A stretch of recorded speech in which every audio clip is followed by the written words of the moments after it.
के बाण में विवर्धमान महान जिन विचरे हमारे। 143वां कलश अपन ने कल समाप्त किया था।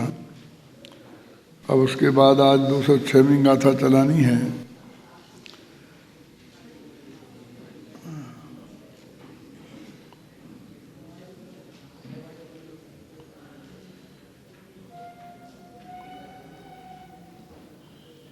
कांड से ना मिले यह आत्म अभिराम, ज्ञान कला से सहज ही सुलभ आत्मा राम।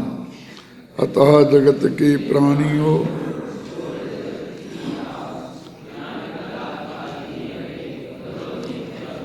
जब ये छंद दोहा है, वो दोहा छंद तो निश्चित रूप से 2 लाइन का ही होता है, तो इसमें 4 लाइन पे नंबर डाला है। तो जो मैंने आपको नीति बताई थी कि वो छंदों के नंबर हैं, कि ऊपर का जो छंद है उसका भाव 2 छंदों में आएगा तो भी नीचे उसे 1 ही नंबर मिलेगा, ख्याल में है ना। इस दृष्टि से 2 दोहों को 1 नंबर दिया गया है। कभी कभी विकल्प आ सकता है किसी को, आप लोग तो इतना महान है कि निर्विकल्प हैं, कभी कोई विकल्प आता ही नहीं है, जो है सो उसे पढ़ लेते हैं आराम से शांति से, कि उसमें ऐसा कोई विकल्प नहीं आता है कि ऐसा क्यों हुआ है, कहीं 2 लाइन का दोहा आ गया, कहीं 4 लाइन का दोहा आ गया, इसका विचार नहीं करते।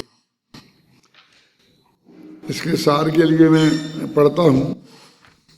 यह कलश इस कलश में अत्यंत स्पष्ट रूप से कहा गया है कि किसी भी कर्म से धर्म नहीं होता।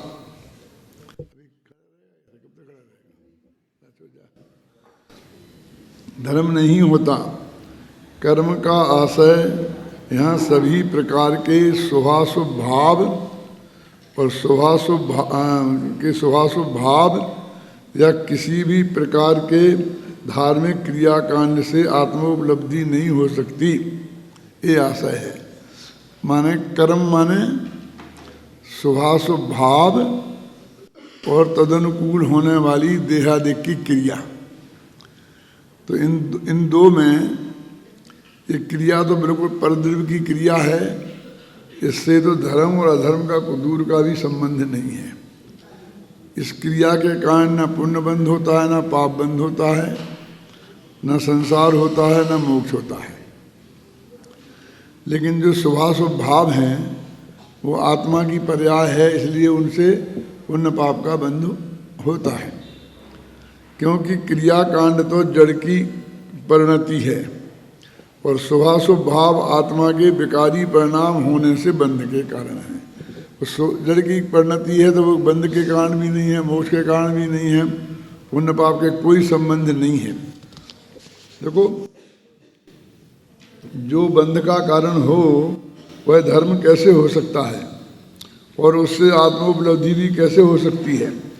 इस प्रकार क्रियाकांड रूप जड़ की क्रिया से आत्मा के धर्म का क्या संबंध है। यही कारण है कि आचार्य देव यहाँ सहज बोध कला का अभ्यास करने की प्रेरणा दे रहे हैं, क्योंकि आत्मा की प्राप्ति एकमात्र उपाय आत्मानुभूति ही है। देखो, ये बात बहुत अत्यंत स्पष्ट रूप से समझ लेनी चाहिए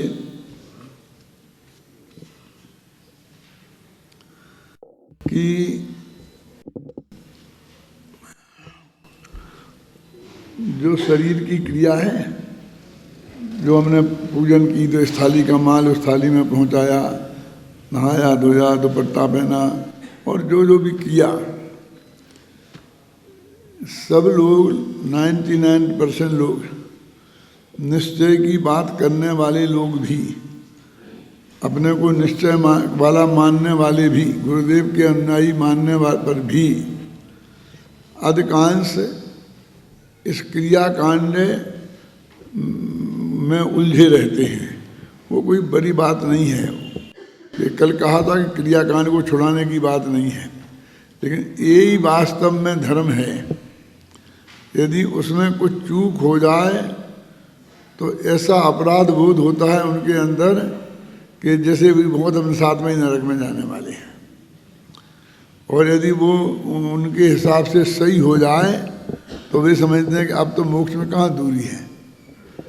सवाल इस मान्यता का है क्योंकि उस क्रिया का तुम वास्तव में कर्ता भी नहीं है, और जनवाणी में भी कर्ता कहा है तो असद्भुत व्यवहार ने से कहा, सद्भुत व्यवहार ने से उसका कर्ता भी नहीं कहा। इसलिए उसका तो पुण्य पाप धर्म से कोई दूर का भी संबंध नहीं है।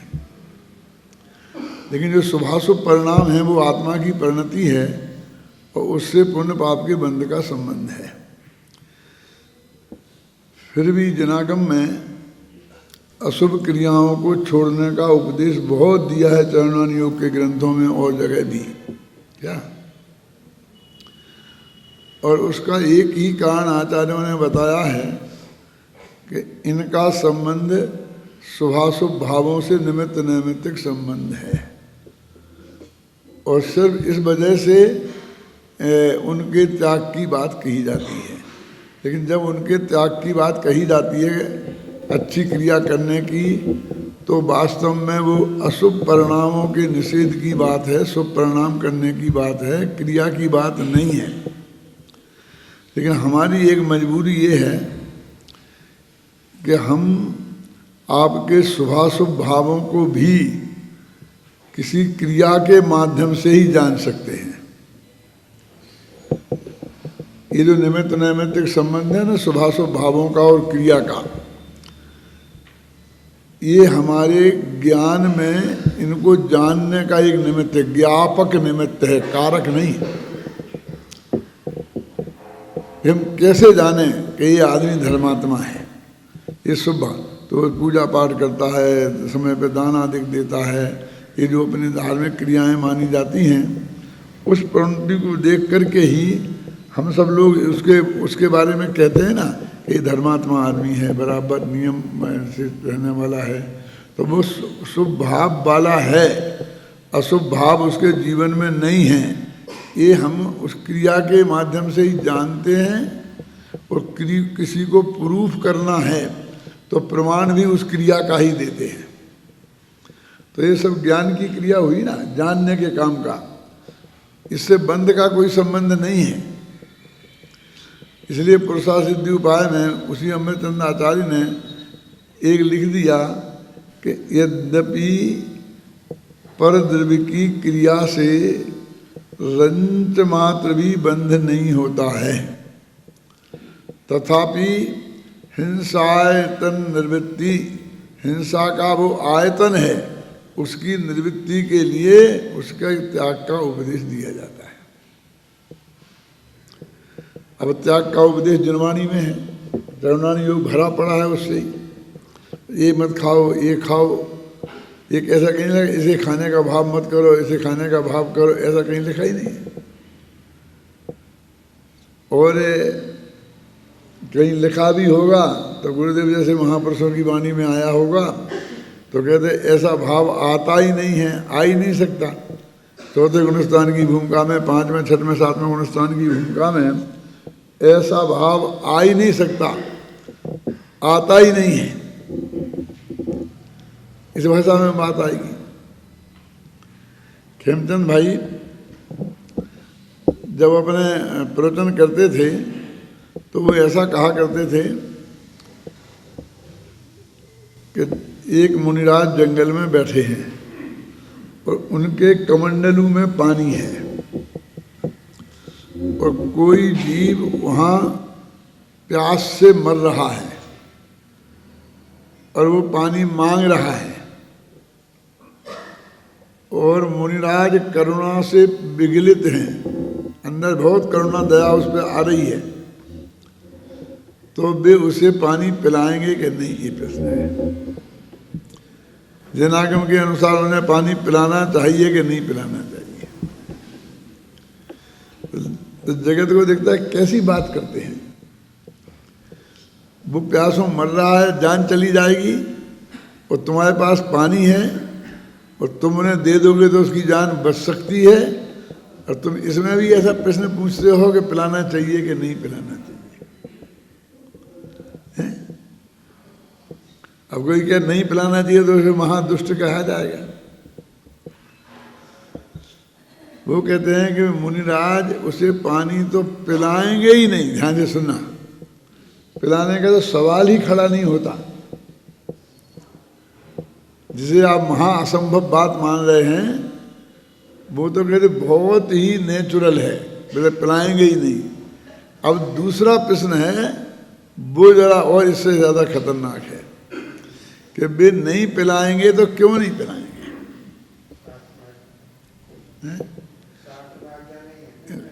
थाड़ा जी बता रहे कि शास्त्र में आज्ञा नहीं है कि पानी पिला सकते हैं। वो शास्त्र खोल के देखेंगे और फिर वे बदनक्की करेंगे कि उन्हें पिलाना चाहिए कि नहीं पिलाना चाहिए। वो कहते यदि ऐसा वो करते हैं तो वे गुलाम मार्गी हैं। ये शब्द बोलते थे, गुलाम मार्गी हैं, वे शास्त्र के गुलाम हैं। वो वस्तु स्वरूप के हिसाब से उन्होंने निर्णय नहीं किया। माने शास्त्र में लिखा है इसलिए नहीं पिलाना, नहीं था तो हम पिला ही देते, लेकिन हम क्या करें, हम तो शास्त्र से बंधे हैं, तो वे गुलाम मार्गी हैं। तो वो कहते हैं कि उनको पिलाने का भाव आएगा ही नहीं। अब भाव आए तो वे तो आगे बढ़ते थे, मैं नहीं बढ़ना चाहता हूँ, आए तो वे मुनि नहीं, ऐसा बोलते थे। क्यों? मैं नहीं बढ़ना चाहता हूँ उतने आगे, तो क्यों? तो उन्हें दया आ रही आप कह रहे हो, फिर भी क्यों नहीं पिलाएंगे?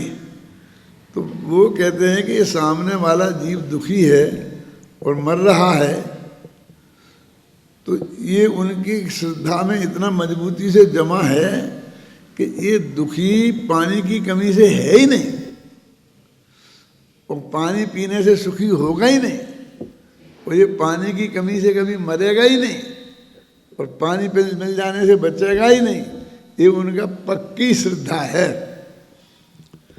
तो उनकी करुणा का आधार भी वो ये मानते हैं कि ये परद्रव्य में एकत्व बुद्धि है, ममत्व बुद्धि है, कर्तृत्व बुद्धि है, भोक्तृत्व बुद्धि है। पानी से मैं बच जाऊंगा, पानी नहीं मिलेगा तो मर जाऊंगा, पानी पीऊंगा तो सुखी हो जाऊंगा, पानी नहीं मिलेगा तो सुखी नहीं होऊंगा, दुखी हो जाऊंगा। ऐसी मान्यता के कारण दुखी है। ये उनकी पक्की श्रद्धा है। तो उन्हें दया आएगी तो वे ये समझाने की कोशिश करेंगे। क्या वो मांग रहा है पानी और ये देंगे उसे उपदेश। समझे ना, जगत को कैसा लगेगा? बहुत अटपटा लगेगा ना, ये क्या बात कर रहे हैं। तो ये जैन धर्म जगत की समझ में आसानी से आए ऐसा नहीं है भाई साहब। अब आपको वे कहेंगे कि फलां शास्त्रों में लिखा है, शास्त्रों में लिखा है, और वो उसमें के ऐसे समाधि मान के प्रकरण में खासकर कि वो लावे, पानी सामने रखे, फिर बतावे, फिर इस तरह समझाए। क्या लिखा है कि वो पानी पानी पानी चल रहा था, समाधि मान ले लिया था, तो वो बिना पानी लिए यदि समझाएगा तो उसे और गुस्सा आएगा, समझेगा नहीं, ज्ञान नहीं आएगा। कि मैं पानी मांग रहा हूँ तो पानी तो देता नहीं, वो इंतजाम तो करता नहीं, और उपदेश पिलाता है। मेरा ऐसा हाथ उलझ गया तो मैं कहता हूँ ये हाथ को आप मेरे को जरा ठीक कर दो, तो ठीक तो करते नहीं है, उपदेश जड़ की क्रिया ऐसे क्या होता है संबंध नहीं है, तो वो उपदेश उसको लगेगा नहीं। इसलिए चरणानी योग में ये लिखा है समाधि मन के प्रकरण में कि पहले वो पानी लाए, सामने दिखाए, देखो ये तुमने पानी मांगा, ये पानी आ गया, बिल्कुल शुद्ध सात्विक छना हुआ, और मैं तुमको दे रहा हूँ और तुम 1 सेकंड में पी सकते हो। लेकिन एक बात सोच लो, और फिर वो अपना उपदेश दे दे कि ये रखा है पानी तुम्हारे सामने, तुम कभी भी उठा के पी सकते हो, लेकिन अब मेरी बात सुनो। तो वो बात उसकी गंभीरता से सुनेगा, कहीं वो उठा के पी लेगा तो जो होना हो जाएगा। क्या? तो भी उसे वो समझाएगा, पी लिया ना, इससे सुख दुख का कोई संबंध नहीं है। समझिए ना, ये उसे समझाएगा। तो वो मुनिराज को समझाने का भाव आएगा, ये देने का भाव नहीं आएगा।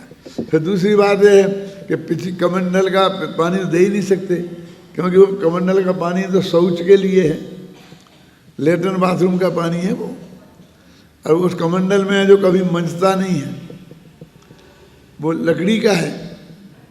तो अपने पीतल का बर्तन भी, जिससे अपन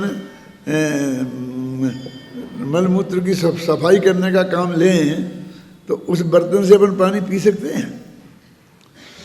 और लाए माने आग में गर्म करते हैं, आग में डाल के, क्यों, कभी लेना का मौका आ जाए कि ऐसा बर्तन का उस काम में आ गया हो, तो आग में गर्म करते हैं।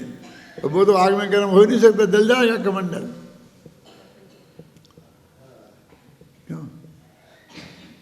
अरे वो जो लेटरिन का डब्बा है आपका, अब पहले ज़माने में लोटा होता था, अब डब्बा ही हो गया, जो भी है, उसको चीज आए तो तुम्हें सांस नहीं छी सकते, हाथ धो करके छुओ, यदि कोई छीए तो हम लड़ बने। मैंने छीने देना चाहिए ये मैं नहीं कह रहा हूं, मैं तो ये कह रहा हूं कि उसे हम इतना अपवित्र मानते हैं, अब वो उनके पीने का पानी ही नहीं। तो ऐसा अपवित्र पानी वो सामने वाले को कैसे दे सकता है? यदि भाव भी आएगा तो शुद्ध पानी मंगाएंगे ना। अब किससे कहें, वहां कौन है? वे तो है नहीं, उनके पास वो उपलब्ध नहीं है। कोई गृहस्थ हो तो गृहस्थ अपने आप जो करेंगे तो करेंगे, है ना। तो वो ये जो वस्तु का स्वरूप है, यानी असली हमारी समस्या ये है कि पानी देना कि नहीं देना, मर जाने देना। लेकिन इस पे तो सब बातार करने को तैयार हैं, और इस बात पर कोई विचार करने को तैयार नहीं है कि पानी नहीं मिलेगा तो मर जाएगा और मिल जाएगा तो बच जाएगा। ये बात कहाँ तक सत्य है, इसकी सत्यता पर कोई विचार करने को तैयार नहीं है। क्या आप समझे ना, जीवन मरण का संबंध तो आयु कर्म से है, यदि पुद्गल से भी मानो, निमित्त के रूप में मानो, तो ये बाई से है ही नहीं। तो वो जो मुनिराज के ने मंगाया पानी और सामने उपदेश दे रखे के पीना हो तो पी लो, लेकिन तुम समझ लो नरक में गए कितने सागरों तक तुमने पानी नहीं पिया तो भी तुम मरे नहीं, मरना चाहते थे तो भी नहीं मरे, पानी नहीं मिला तो भी नहीं मरे, और तुम देख लेना पानी पीते पीते मर जाओगे। अभी पानी से जीवन का क्या संबंध है? वो मैंने वो छंद में खुदा ना मुझे ना उसका नैवेद्य के छंद में लिखा है, अब मैं मान रहा था भोजन से जीवन चलता है, पर भोजन बिन नरकों में जीवन, और भर पेट मनुष्य क्यों मरता है। तो इतने सुखी होते हैं, तो सुखी कहाँ होते हैं? भोजन करते करते मनुष्य दुखी रहते हैं, और अनंत भगवान भोजन के बिना अनंत सुखी हैं। तुम भोजन बिन अक्षय सुखमय, है ना, तुम भोजन बिन अक्षय सुखमय। तो ये तर्क दिए ना, न्यायशास्त्र में आलोक ज्ञान का कारण है, इंद्रिय से ज्ञान उपजता है। मैं मान रहा था अब तक प्रभु, पर जड़ चेतन सर्जन कैसे, ये तो जड़ है, कैसे होता है? ये इंद्रिय, ये अभी तुम लोग शायद प्रमेय कमल मार्तन ने नहीं पढ़े, उसमें बहुत विस्तार से इनका सबकी चर्चा है। वैसे तो परीक्षा मुख सूत्र में भी है, प्रेमी रत्नमाला में भी है कि आलोक ज्ञान का कारण नहीं है, और ज्ञान इंद्रियों से उत्पन्न नहीं होता है। तो इस दृष्टि से जो असली मूल तत्व ज्ञान है उस तक हम पहुंचते ही नहीं हैं। इसलिए इस कलश में स्पष्ट शब्दों में कहा ना कि क्रिया कांड, दो चीजें ली पर निकाय में क्रिया कांड में कर्म, कर्म शब्द है इसमें, कर्म दुरासदम, कर्म के द्वारा ये आसानी से प्राप्त होने वाला नहीं है, मैंने प्राप्त होने ही वाला नहीं है। तो कौन सी दो चीजें ली? क्रिया, एक तो वो जड़ की क्रिया जिसका कुछ भी बंध मोक्ष से संबंध नहीं है, समझे ना, और एक वे शुभाशुभा, इन दोनों को मिलाकर हम कर्म कहते हैं, और उसी को यहाँ क्रियाकांड शब्द से अभिहित किया गया है। अब आगे का जो की गाथा है, तब उसका एकदम निषेध कर दिया, तो वो कहते थे करें क्या। ये बहुत से लोग हैं ना, तो जिंदगी भर ऐसा क्रियाकांड करते हैं और ऐसा मान लेते हैं कि अभी मैंने बहुत धर्म किया। यदि उनसे चर्चा करो, शांति से उनकी बात सुनो। मैं 20 साल से तो मैंने फिल्म नहीं देखी, मैं 25 साल से मैंने रात्रि में पानी नहीं पिया, मैंने उनकी बराबर सालों की गिनती सब बात की है, कब कब से क्या क्या नहीं किया, और वो बराबर रिकॉर्ड बनता जाता है। ऐसा नहीं है कि अगली साल वो 20 कहें, अगली साल 21 वर्ष कहेंगे, बराबर ध्यान रखते हैं कैसे भी नहीं किया। अभी उनने इतना जोड़ लिया, और जब कोई फिर कहेगा ये कुछ नहीं, जीरो है, इसका तुमको कुछ भी नहीं मिलेगा, तो वो आसानी से गले उतरने वाला नहीं। अब ज्यों ज्यों भीगे कामरी त्यों त्यों भारी होए। अब जितने दिन बढ़ते जाएंगे उतने दिन उनके रिकॉर्ड में उनके 20 से 25 वर्ष हो जाएंगे, 30 वर्ष हो जाएंगे, और उतना उतना उनका मैंने बहुत कुछ किया, ये ऐसा रहेगा। तो फिर जब आप जो कहोगे कुछ नहीं किया तो क्या करें, मर जाएं। बोलो और क्या करें, ऐसे गुस्से में बोलते हैं, क्या क्या करें, मर जाएं। मतलब ये है कि उनको एक क्रियाकांड करने में मरण तक का दुख हुआ है, इतना दुख हुआ है कि उन्होंने मरने की कीमत पर निभाया है उसे,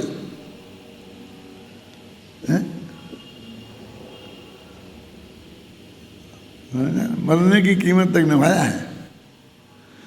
और अब भी आप उसके विरुद्ध कैसे बोलते कि कुछ जीरो हुआ, ये कैसे माना जा सकता है। तो इसलिए उन्होंने कि अब बताओ कि फिर करें क्या। तो ये गाथा इस बात की है, एदम मिरतो नित्यम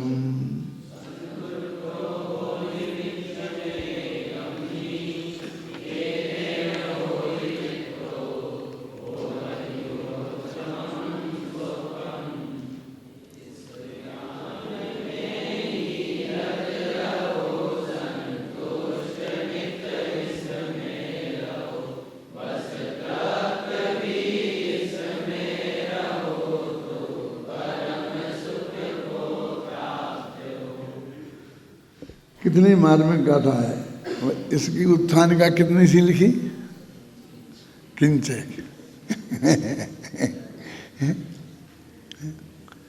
ये किंचे का अर्थ क्या है, एक बात और कहते हैं, ये बात हम आपको और बताते हैं। वैसे बात किम चे, चा माने होता है और किम माने क्या। किम चे कि और क्या, कि और क्या, इतना तो हमने किया और क्या करेंगे, और ये करो, ये किंचे, ये किंचे का अर्थ है। तो उसमें पुरुषार्थ उपाय में समय सार में भी है कि ततः किम ये शब्द आता है अमृतचंद्र की टीका में। ततः किम क्या मतलब है कि हमने इतना क्रियाकांड किया, ततः किम तो उससे क्या है। हमने इतना दान दिया तो वो कहते उससे क्या है, हैं? हाँ वो गुजराती, इसे क्या हो गया, ये क्यों बिना रहा है, इसमें तो एक कदम भी नहीं चला तू मोक्ष मार्ग में। वो तथा किम एक शब्द में जितनी दम है, जो संस्कृत के विशेषज्ञ हैं वो उनकी समझ में आता है। क्या तथा किम, क्या हो गया, अरे मैंने 15 दिन का उपवास किया तो क्या हो गया। वो अन्य अब 8 दिन का उपवास करेंगे तो वे बोलते अमृतन से कहेंगे तो कहें तथा किम, 18 दिन का किया था ना, तो 8 दिन का करेंगे तो क्या हो गया, 18 दिन का तो रिकॉर्ड बन गया। अब गवर्नमेंट भी निश्चिंत है कि अभी 18 दिन तक तो मरते नहीं है, 8 दिन में कहीं करना है तो 8 दिन तो निकालने हैं हमें।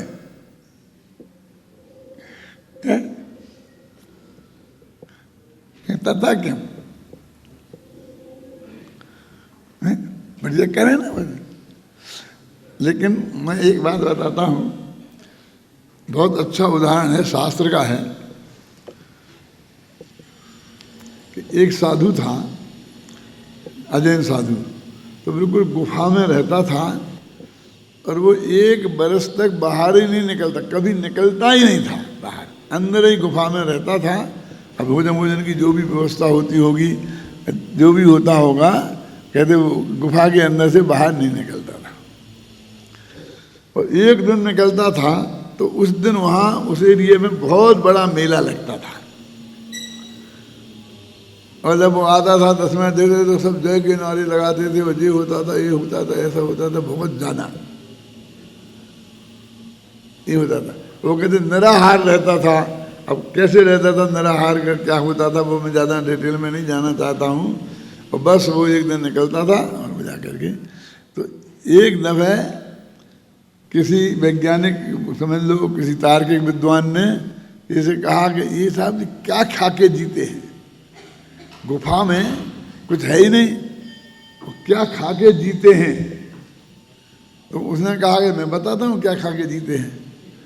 तो उसने जिस दिन वो बाहर निकल के आता था और मेला लगता था, तो सारे गांव में ढिंढोरी पिटवा दी, अखबारों में निकाल दिया, सब जगह बैनर लगा दिए कि इस वर्ष बाबा जी बाहर नहीं निकलेंगे और किसी को दर्शन नहीं देंगे। ये इसने खूब प्रचार किया। अथवा समझ लो दूसरी तारीख बता दी कि आज की जगह 15 दिन बाद निकलेंगे, महीने भर बाद निकलेंगे। साधु तक तो ये खबर पहुंची नहीं, वो तो गुफा में रहता था। और जब वो सुनिश्चित दिन के लिए बाहर आया तो वहाँ कोई चिड़िया नहीं थी। उसे देख करके एकदम दंग हो गया और वहीं हार्ट अटैक हुआ, मर गया। क्या तो लोगों ने पूछा कैसे मरा, क्यों मरा, कैसे मरा। तो उनने कहा कि ये क्या खाता था। अब बता दिया ना कि एक खाता था। एक दिन वो इतना बढ़िया यश मिलेगा, सारी दुनिया जय के नारे लगाएगी, और उस दिन के लिए वो साल भर तक इंतजार करता था। और साल भर एक दिन खुराक मिल गई तो फिर वो साल भर का काम हो जाता है। तो इतने लोग आ गए थे ना अन्ना जी के, आपकी बात नहीं है उपवास में, तो वो उत्साह हो गया। तो यदि भाग्य से ऐसा होगा, नहीं चिंता मत करो, कोई एक आदमी नहीं आए और सब बिल्कुल आदेश में करने दिया जाए, कोई एक आदमी नहीं आए, कोई एक अखबार में न्यूज नहीं आए, समाचार टीवी वाले नहीं हो, कुछ नहीं हो, तो फिर देखें वो कितने दिन चलता है उपवास में।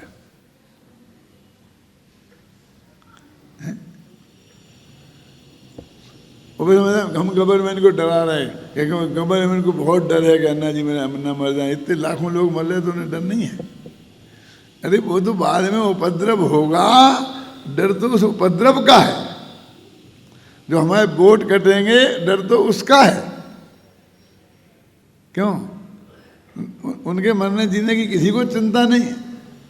माँ बाप मरते रहते हैं तो उसकी भी कोई फिक्र नहीं करता है, ख्याल में है ना। तो उनकी कौन फिक्र करे।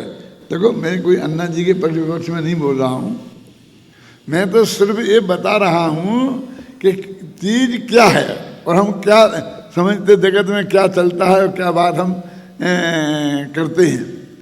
तो वो जो क्रियाकांड करने के धर्म मानने वाले लोग हैं, वो समझो इतनी बड़ी चीज है कि ये अपन कहते हैं इस क्रियाकांड में रंच मात्र धर्म नहीं है, तो उन्हें हार्ट अटैक नहीं हुआ और वे मरे नहीं, ये बहुत बड़ी बात समझना, बहुत मजबूत है।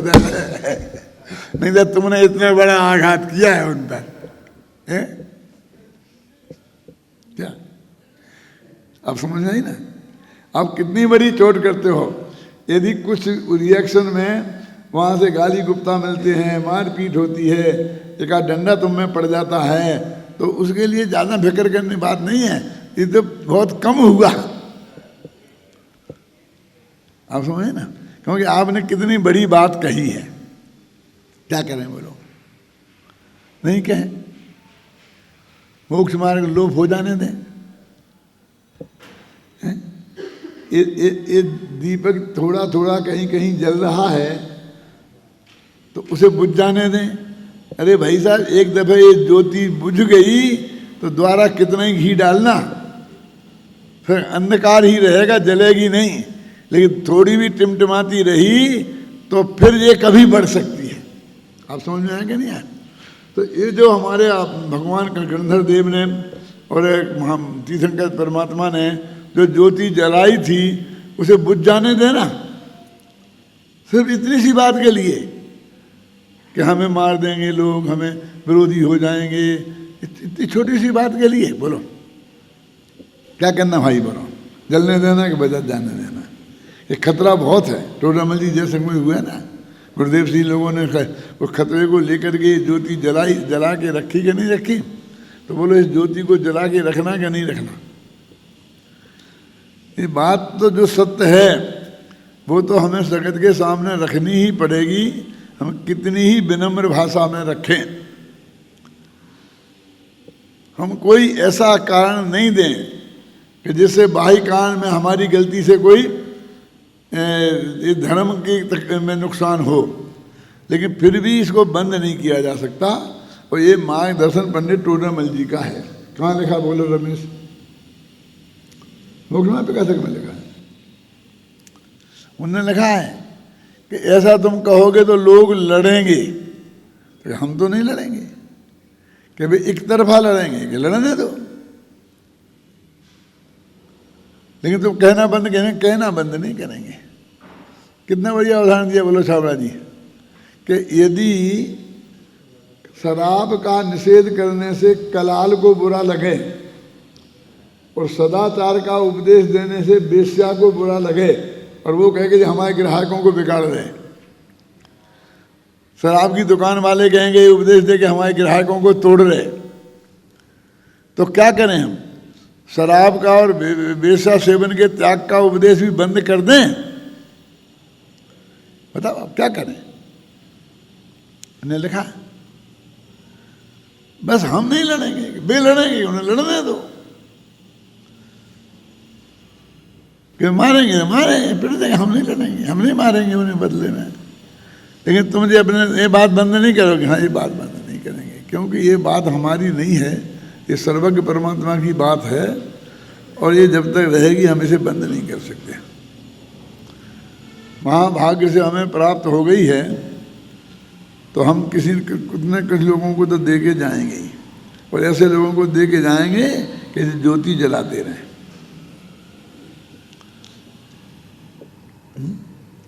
ये दोहा कोई कम खतरनाक थोड़ी है कि क्रिया कांड से ना मिले यह आत्म अभिराम, ज्ञान कांड से सहज ही सुलभ आत्माराम। तो वो ये कह रहे हैं कि तुमने सब निषेध कर दिया, ऐसे कल आया ना कि तुम सब चीज का निषेध कर दोगे तो मुनि क्या करेंगे? असरणो भवंती मुनिया, अमरचंद ने लिखा कि मुनि लोग असरण हो जाएंगे, फिर उन्हें कोई काम नहीं बचेगा। दया दान की बात तुम ये उपदेश मत दो, ये उपदेश मत दो, ये मत समझाओ, ये नहीं करो, तो क्या करेंगे? उनने क्या लिखा था कि मुनि क्या जन क्या करेंगे, और बनारसी दास जी ने क्या अनुवाद किया उसका, वो तो पांडे राजमल जी ने किया होगा, वही किया होगा। क्या किया? तो मुनि शब्द का अर्थ किया ज्ञाता देश वर्ती मुनीष, चौथे गुणस्थान वाले, पांचवें गुणस्थान वाले और छठवें सातवें ऊपर वाले मुनि, छठवें वाले तीन, ऐसा बदल दिया उन्होंने, किया है। जो चंद पढ़ना वो संस्कृत में मुनिया शब्द है, और न ज्ञाता देश वृत्ति मुनीष, इनकी अवस्था तो निरावलंब माही है, उनको अवलंब तो उन्हीं के पाही है, उनका अवलंबन तो नहीं। फिर क्या करेंगे? फिर हम क्या करेंगे? कहते क्या करेंगे? जिस काम के लिए तुमने सारी दुनिया छोड़ के दीक्षा ली है वो करना। क्यों क्यों बोलो? तुम विद्यार्थी हो, हम खेलेंगे नहीं तो हम क्या करेंगे, हम ये नहीं करें तो हम क्या करेंगे, ये नहीं करें तो हम क्या करेंगे? जिस काम के लिए यहाँ आए हो वो करोगे ना, पढ़ोगे, और क्या है? पढ़ने के लिए आए हो ना, जैन दर्शन पढ़ने के लिए आए हो ना, गहराई से उसका मर्म समझने के लिए। तो और क्या करेंगे, मैंने काम और कुछ काम ही नहीं है। अरे खेलना ही एक काम है, वो खेलना भी एक पर्टिकुलर खेल, क्यों? और खेल भी नहीं है कि इस जगत में और बहुत खेल है। हम क्या करेंगे, हम क्या करेंगे, हम क्या करेंगे। हर एक आदमी एक एक क्रिया से ऐसा चैंट गया है कि उसके बिना उसे ऐसा लगता है कि हम क्या करेंगे, हम क्या करेंगे।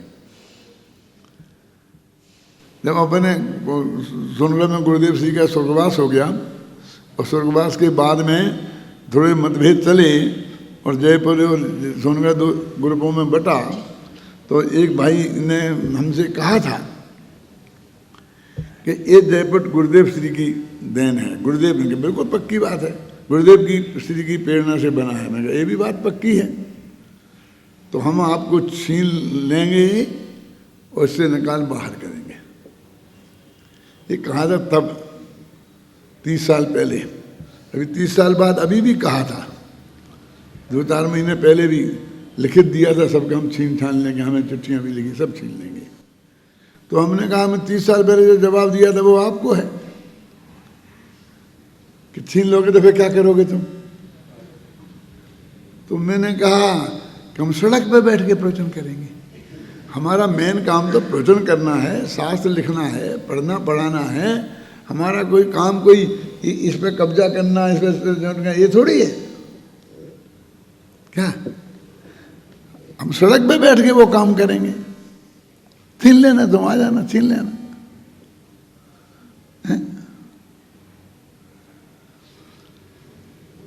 मैंने एक दिक्कत हो जाएगी तुमको, ये सोच लो तुम, छीन लेना।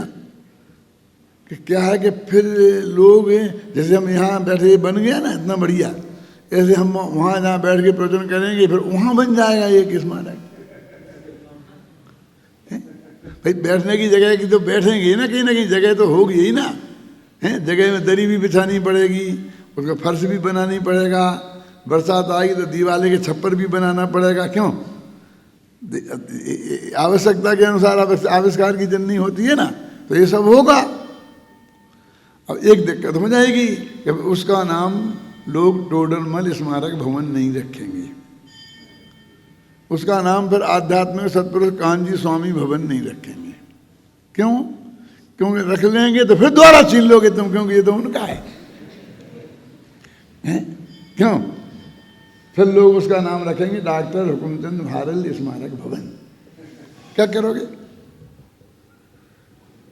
बोलो आप भाई, बैठ के व्यवस्था बात तो चलेगी ना। स्वामी जी ने क्या किया बोलो? स्वामी जी ने पहले मकान बनाया कि पहले प्रवचन शुरू किया? बोलो, हम किस गुरु के शिष्य हैं? जिनने मकान नहीं बनाया, उनने अपना प्रवचन बंद नहीं किया, प्रवचन चालू रखा है। और गुरुदेव के मुख से मैंने कम से कम 20 दफे सुना है, प्रवचन में भी और अकेले में भी, कि जब इन्होंने ये मकान बांधा, मकान बोलते थे वो बांधना बोलते थे, जिसमें वो प्रवचन करते थे, पुराना स्वाध्याय भवन, जिसके नाम पर स्वाध्याय मंदिर ट्रस्ट, सोनगढ़ के ट्रस्ट का नाम है, उस स्वाध्याय भवन के नाम पर है दादा। तो मैंने साफ शब्दों में कह दिया था कि तुम ये मत समझना कि मैं यहाँ रहूँगा, मेरी मन की मर्जी आएगी तब तक रहूँगा, और मन की मर्जी नहीं आएगी तो मैं चला जाऊँगा। और मैं फिर आज तक गया नहीं लेकिन मैं जब तक रहूँगा, तुम मेरे लिए बांध रहे हो कि मुझे बांध लोगे, तो धोखे में मत रहना। ऐसा कई दफे सुना है साहब जी, आपने नहीं सुना कि नहीं सुना? और कल परसों के प्रवचन में क्या आया था गुरुदेव श्री के प्रवचन में, कोई बताएगा? इसी टाइप की कोई चीज आई थी। वो बोल रहे थे कि एक व्यक्ति से, मैं समझ गया, उनने नाम नहीं लिया था लेकिन मैं समझ गया कि उनने कहा कि तुम कांजी स्वामी जैसे एक जगह बैठ जाओ, अब घूमो मत गांव गांव। क्या सारी दुनिया तुम्हारे पास आएगी, तुम्हारी वाणी में रस है, लेखनी में दम है, तुम उच्च कोटि के विद्वान हो, बहुत आग्रह किया। तो उनने क्या जवाब दिया था? ये गुरुदेव ने कहा कल परसों के प्रवचन में, अब मुझे पता नहीं वो सुबह 5 बजे वाले प्रवचन में किया कि 8 बजे वाले में किया, क्योंकि मैं भाग्य से दोनों ही सुनता हूँ तो मुझे पता नहीं है उसका। तो उनने ये कहा कि उस आदमी ने जिससे कहा था, ये कहा कि तुम, पुराने ज़माने की बात है, 10,000 रुपये महीना मुझे साथ छपाने के लिए दो, का वायदा करो तो मैं बैठ जाऊँ। यानी मैं बिहार करके 10,000 रुपये महीना इकट्ठा करता हूँ और उसे मैं अपने साथ छपाता हूँ, तुम करो वादा तो मैं नहीं निकलूँगा। हैं? ये कहा, सब लेके थे भाई। तो गुरुदेव बाद में बहुत दुख प्रकट कर रहे थे कि देखो तो पैसा मांगते हैं, पैसा मांगते हैं, इसमें दो, इतना दो, इतना दो, कैसे है कि मेरे इतना दो तो अभी मतलब ये साधारण से पंडित कोई पंडित होता उस जमाने में तो वो 100 रुपये महीना मांगता कि तुम 100 रुपये महीना दो तो हम तुम्हारे यहाँ रहेंगे आराम से। हैं? अब जी पंडित नहीं है तो इन्हें 10,000 रुपये महीना दो। इस पर गुरुदेव कितने 15 मिनट तक घिसा और कितना दुखी हो रहे थे कि देखो तो, देखो तो, देखो तो, देखो तो, देखो तो। क्या वो लोग सुना किसी ने? है कोई कहा हाथ उठाने वाला? हाँ, देव छाबड़ा जी ने हाथ उठाया, उनने सुनी ये बात कही, मैंने सुनी। क्या हम इससे करेंगे? माने पैसे से इस जगत को नापेंगे? क्यों? हमारी ये शर्तें होंगी? अरे भाई, मैं एक सच्ची घटना सुनाता हूँ। अभी ये समय है कि मैं भूलेश्वर के मंदिर में सन 62 में प्रवचन करने गया था, अशोकनगर से। 62 समझ गए? कितने साल हो गए? 49 साल हो गए हैं? 49 साल पहले। तो वहाँ के उस मंदिर में मैं प्रवचन करता था। भूलेश्वर में तो खूब भीड़ आती थी, जगह खड़े रहने को जगह नहीं होती थी, लेकिन वहाँ पर साथ जैसे अपने बैठते ना, जैसे आप नीचे बैठे तो नीचे ही सामने एक वो लगी रहती थी चौकी, और उसके सामने पंडित बैठता था। मैंने दोनों की ऊंचाई समान होती थी, पंडित की भी, प्रवचन करने वाले की और श्रोताओं की। उस हॉल में ऐसा होता था। अब धीरे धीरे बहुत भीड़ बढ़ी और लोग कहने लगे हमें साथ चेहरा नहीं दिखता है, पंडित जी का चेहरा नहीं दिखता है, तो कोई एक तखत लगा दो। तखत माने जो अपना जो तखत होता है इससे आधा ऊंचा, वो पाटिया होते हैं ना मंदिर में मुनि महाराजों के लिए, आप समझ गए ना क्या? तो ये पाटिया लगवा दो यहाँ। तो कि ये पाटिया तो महाराज के लिए है, ये पंडित जी के लिए कैसे लगाया जा सकता है? अब वो जो ट्रस्टियों की मीटिंग हो रही कि क्या करें क्या करें, तो ट्रस्टियों ने मेरे से कहा कि आप एक दफ़े प्रवचन में थोड़ा इशारा कर दो, कभी लोग दिखते नहीं, लोगों को मैं दिखता नहीं हूँ, तो वो पाटिया लगा दो, ये रखा है बगल में, हम 2 मिनट में लगा देंगे। लेकिन हम नहीं लगा सकते, दिक्कत है, अब बिहार जी और ये और वो के महाराज का पाटिया लगा दिया गया। ऐसा है। मुझे सब पंचों ने कहा। अभी उनमें एक आध दो जिंदा भी हैं। मंगन लाल जी आते हैं ना अपने पाटनी, मदन लाल जी है ना, वो थे उस वक्त जिंदा, उस मतलब मैनेजमेंट में थे। तो मेरे से बहुत कहा उन्होंने, तो मैंने कहा कि अच्छा अब ये भी हम ही कहेंगे कि हमारा पाटिया ऊपर लगा दो। मैं क्या, देखो तुम्हारे चेहरे हमें नहीं दिखते हैं कि हमारा तुम्हें नहीं दिखता है। समस्या किसकी है? समस्या श्रोताओं की है ना, कि श्रोता तो कह ही रहे, जब तो हम आपसे कह ही रहे। मैं क्या, समस्या श्रोताओं की है तो मैनेजमेंट वालों की है। मैं तो ये कहूँगा क्या कि यहाँ एक 4x4 का गड्ढा खोदो 1 फुट गहरा और मुझे उसमें बैठा के प्रवचन कराओ। मैं क्यों कहूँगा कि मेरा आसन ऊपर कर दो, मेरी तरक्की कर दो। तुम्हारी ड्यूटी तुम करो, नहीं करो मुझे क्या मतलब, तुम तो जहां बैठा लोगे मैं तो वहां करूंगा प्रवचन। और फिर मैंने शाम को प्रवचन में ये कह दिया कि ये सारे ट्रस्टी मेरे पास आए थे कि सारी जनता ऐसा कहती है क्या कि आपका थोड़ा पाटिया ऊपर कर दो, और मैं आपसे कहूँ कि आप पाटिया ऊपर कर दो। तो मैंने इन लोगों को ये जवाब दिया कि 4x4 का ये गड्ढा खुदाओ 1 फुट गहरा और मुझे उसमें बैठा दो। ये तुम्हारी प्रॉब्लम है कि मेरी? ये स्पीकर लगाए कि नहीं लगाए, तुम्हारी प्रॉब्लम है कि मेरी? बोलो, मेरी आवाज तुम्हारे कान तक नहीं पहुंचती है, इसके लिए जो स्पीकर लगे ना, और भविष्य में तुम्हें सुनने को मिल जाए इसके लिए ये लग रहा है ना, मेरे लिए लग रहे हैं। मतलब किसके लिए लग रहे हैं? अरे मेरे तो क्या, मेरे को तो सामने बंदूक की 2 गोली ऐसी खड़ी है, देखो ये। और कभी स्पीकर खराब हो तो गला और पकड़ता है कि नहीं? मेरे लिए क्या है जी, मेरे लिए क्या, मैं कहूं कि स्पीकर लगा दो, मैं कहूं कि मेरी फिल्म बनाओ, कि मेरा कैसेट बना लो। अभी भी जो बनाते नहीं बनाते, जहाँ वाले ने कैसे साहब फिर तो बहुत अच्छा हुआ, हमारे पास कैसेट नहीं है, हम बना नहीं पाए, मैंने नहीं बना पाए तो हम क्या करें? आप सोचो कि जगत का क्या स्वरूप है और हमारे गुरुदेव जी का क्या चिंतन था।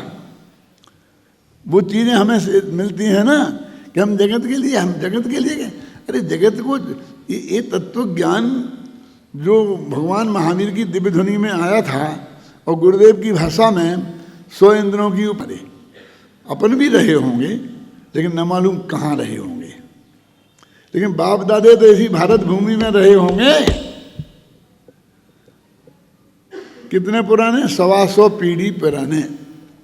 हमारे पिताजी पिताजी के पिताजी पिताजी के पिताजी पिताजी के पिताजी 125 पीढ़ी पुरानी बात है कि उन लोगों ने, उन्हें कहीं भाग्य मिला होगा कि भगवान महावीर के सम्मुखन में जाकर उनने उनकी दिव्य ध्वनि सुनी होगी।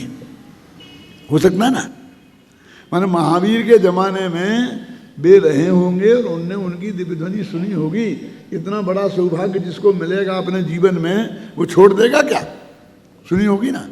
और उसकी वजह से अरबों करोड़ों लोग उज्जैनी बन गए। अपन कहते हैं ना, हमारा सारा भारत जैनी था। अब था कि नहीं था, हम छोड़ो, लेकिन बहुत लोग बन गए। अब उनमें से आज हम मुट्ठी भर क्यों रह गए? बस इतनी सी बात का रिसर्च करो, 1 मिनट में मैं आपको बताता हूँ। क्यों कि वो पीढ़ी दर पीढ़ी हम तक चला। और जिनकी पीढ़ियों में एक पीढ़ी ने एक गलती कर दी कि जो अपने बाप दादों से, अपने गुरुओं से जो तत्व ज्ञान उन्हें मिला था, वो उनने अपनी आगामी पीढ़ी तक नहीं पहुंचाया, तो उनकी एक पीढ़ी को ये दंड नहीं मिला। उसके परिणाम स्वरूप उनकी आगामी सारी पीढ़ियां अजैन हो गई। आप समझ रहे ना? कितनी बड़ी छोटी सी अपराध और कितनी बड़ी सजा। वो कहते हैं एक लहमे की सजा सदियों तक भोगनी पड़ती है, हैं? वो इतनी सी गलती हुई कि उन्हें जो मिला था, उन्हें तो मिल गया था, लेकिन उन्होंने अपने बच्चों को वो बात नहीं सिखाई, अपने आगामी पीढ़ी वालों को, गुरुओं ने शिष्यों को नहीं सिखाई, माँ बाप ने बच्चों को नहीं सिखाई। क्यों? और उससे उनकी पीढ़ियां बिगड़ गईं और इससे हम इतने कम रह गए। और हम उन भाग्यशाली लोगों में हैं कि जिनके बाप दादों ने, जिनके गुरुओं ने ये गलती नहीं की थी 125 पीढ़ियों से आज तक। तो हमारे पास ये तत्व ज्ञान सुरक्षित है। कितनी बड़ी उपलब्धि है हमारे पास। और अब हम अपनी आगामी पीढ़ी में ये चीज नहीं डाल रहे हैं, तो वो गलती करने जा रहे हैं जो 125 पीढ़ियों से हमारे माँ बाप ने नहीं की, हमारे गुरुओं ने नहीं की। आप सोचो हमारी कितनी बड़ी है। मैं तो कहता था, पाटनी जी से कहता था, मैंने कहा आते हैं लगे तो अपने बैठ के वहाँ पे हिसाब किताब की बातें करते रहे, तो ना उस दिन आपका भी प्रवचन छूट जाता है और बच्चों को भी छूट जाता है। उन्हें लेके क्यों नहीं आते हैं समय पे? सबसे कहता था, खुद गए, सबसे कहता, मेरे जितना घनिष्ठ मित्र थे सबसे कहता, क्यों नहीं आते लेकर के? दिलीप भाई आप क्यों नहीं आते? सबसे कहता हूँ। क्यों? कहे साहब आजकल के बच्चे सुनते नहीं हैं, आजकल के बच्चे। मैं नहीं मानता, मैं इस बात को मानने को तैयार नहीं हूँ। जैसी तरीके से कहना चाहिए था आपने उस तरीके से कहा नहीं। कौन सा तरीका है वो बताऊं? मैंने कहा मुफ्त में थोड़ी कहते हो, सारी जिंदगी कमाई करने में जो भी पाप बंद हुआ, मैंने आपने कोई पाप किया ऐसा नहीं कहना चाहता है, लेकिन कमाने का भाव ही पाप है ना।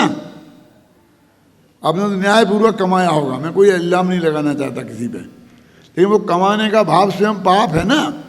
तो इतना ये परिग्रह आपने जोड़ा है, ये सबका सब उन्हें दे जाने वाले हो, और उसके बदले में सिर्फ इतना सा मांग रहे हो कि 1 घंटा मेरे साथ प्रवचन सुनने चले चलो, 1 घंटा ये किताबें पढ़ा करें। क्या मांग रहे हैं आप? जो दे रहे हो उसके बदले में कौन सी बड़ी मांग कर रहे हैं? जैसे कभी ऐसा मौका हो जाता है ना कि वो किसी लड़की से प्रेम करने लग जाए और तुम्हें पसंद नहीं हो वो, तो वो कहेगा नहीं नहीं मैं तो नहीं मानूंगा, मैं तो करूंगा, देख तो अपनी संपत्ति से बेदखल कर दूंगा, 1 नया पैसा नहीं मिलेगा, तो संस्था को दे जाऊंगा लेकिन तुझे 1 पैसा नहीं दूंगा। क्यों? वहां तो आप कितनी बड़ी धमकी देते हैं, यहाँ एक दिन कहो ना कि देख यदि तूने ये नहीं किया तो 1 पैसा नहीं मिलेगा मेरे में से, एक कुछ नहीं मिलेगा, हैं? ये मत कहो कि मैं दान दे जाऊंगा, नहीं तुमको ये लगेगा कि पंडित जी इसका उपदेश दे रहे हो। हमें क्या करना, तुम्हारे दान का हमें क्या करना? हमारी 2-4 साल की जिंदगी होगी, हमारी चल रही है बढ़िया गाड़ी, चल रही है कि नहीं चल रही? बोलो क्या है, हैं? क्या फर्क पड़ रहा है? पूजा करने के लिए भगवान हैं, प्रवचन करने के श्रोता हैं, जगह है, बैठ जाते, क्या करना है हमें? तुम बिल्कुल मत दो। लेकिन मैं ये कहता हूं उनसे इस बात पे कहो कि हम क्या मांग रहे हैं और क्या दे रहे हैं उसके बदले में, फिर देखेंगे नहीं आए, फिर हम मान लेंगे। फिर ये नहीं कहता हूं कि फिर देना मत, तुम देना तो उन्हीं को लेकिन जवान से तो कहो एक दफा भले आदमी। मैं पूछता हूं निकली आपकी जबान से ऐसी भाषा है? मैं तो जिनने किया वे धन्यवाद के पात्र हैं। देवाल चंद जी हैं, सिंधी हैं, इनने खुद ये सब किया, रमेश भाई ने, और अपने बच्चों को बच्चियों को सबको पढ़ाया, इस्लाम मार्ग में लगाया, जबरदस्ती लगाया, नहीं लगाया तो लेकिन करके तो देखो एक दफे जबरदस्ती।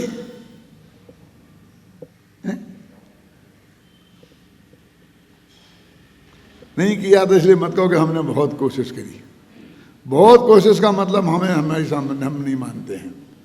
आप ये बताओ किसी ने इस लेवल की कोशिश करी हो, और ये मेरे प्रवचन में भी 10-20वीं बार कह रहा हूँ, ये कोई पहली दफे नहीं कह रहा हूँ, सबके लिए। अकेले उनसे ही क्यों कही, जिनसे अकेले में कही वो तो अलग बात है, ख्याल में आई ना, लेकिन जिनसे भरी सभा में कही ये तो पक्की बात है ना। और आज तो कह रहा हूँ ना आपसे सबसे, भैया सचमुच ये सिर्फ इसलिए नहीं कि जैन धर्म बचा रहे, सिर्फ इसलिए नहीं कि गुरुदेव की वाणी सुरक्षित रहे, अपना कल्याण भी इसमें ही है। यदि हम सचमुच अपने बच्चों से प्रेम करते हैं तो उनका कल्याण भी इसमें ही है, उनकी भलाई के लिए का ये रास्ता है। और ये गंभीरता से इस पर हम विचार करें। इसके बाद मैं अभी बात खत्म करता हूँ। कल मैं आज शाम को जा रहा हूँ, वहाँ पर वो व्याख्यान है, कहाँ जा रहा हूँ, दाहोद पंचकल्याणक है, तो वहाँ पर भी मैं यही विषय आगे चलाऊँगा, यही गाथा से यहीं से। और फिर वहाँ से लौट के आऊँगा तो यहाँ आते ही कोशिश करूँगा कि आते ही उसी दिन से फिर मैं फिर शुरू करूँ यहाँ, क्या तो फिर वहाँ का भी कैसेट वैसेट बन जाएंगे, तो आप वो भी सुनना, बीच का छूट जाए। मैं यहाँ पे दोबारा नहीं करूँगा वो बात, जो वहाँ कह दूँगा वो इसी क्रम में आगे यही गाथा से, या अत्यंत शक्ति वाले ही कलश चलेगा, यही गाथा चलेगी, और वहाँ से मैं